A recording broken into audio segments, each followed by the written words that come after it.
that money has to start going out. And to your point, Brandon, I think that can sometimes happen before the full strategy is very well articulated. The way that would impact a seller to me is also evaluating, are you being acquired to be sort of like the core operational backbone? Like, do you have a really efficient practice, right? And so they're going to bring you in and say, hey, you're the backbone, and we're going to expand these best practices out to others.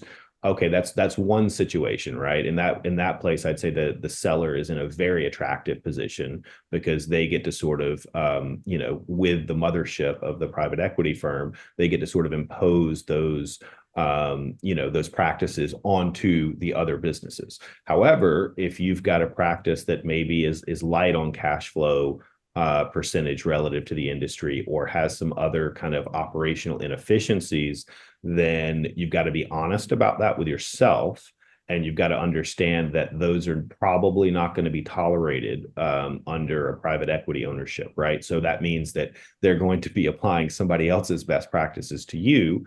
And, you've got to be okay doing that if you're in that position, or you've got to say, you know what, my practice, isn't ready for that. And maybe private equity is not the best fit if I'm not, flexible to incorporating other people's practices into my business.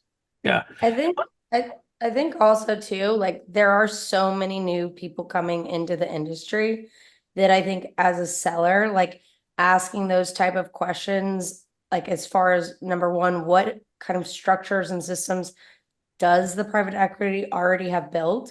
Like, and have they figured out who's part of their team and investors? Because we have actually seen where sometimes buyers, like actually who the partner is, changes. And so they're not even stable in figuring out what is their vision, who are they working with, and all those things. And you really want to make sure, that they have that in place, and you can get a very good sense by understanding more about their process, their vision, what is their plan, and who are they working with. There's an element of what you just said that's like a board of directors in a sense. If the board of directors of any large institution is, cohesive and has a shared vision, then things can operate very efficiently, right? But you're absolutely correct to the extent that that vision is not fleshed out, to the extent that they have different, different LPs coming in and out. What capital do they have committed? What's in the fund? What is sort of committed after that? How firm are those commitments?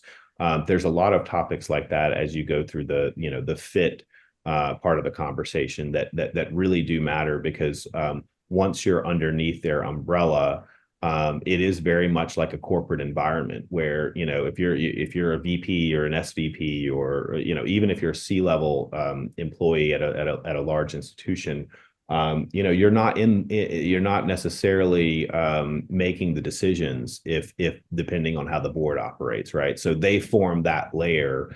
And I think that's an element also that any seller should think through as they decide whether or not to get involved.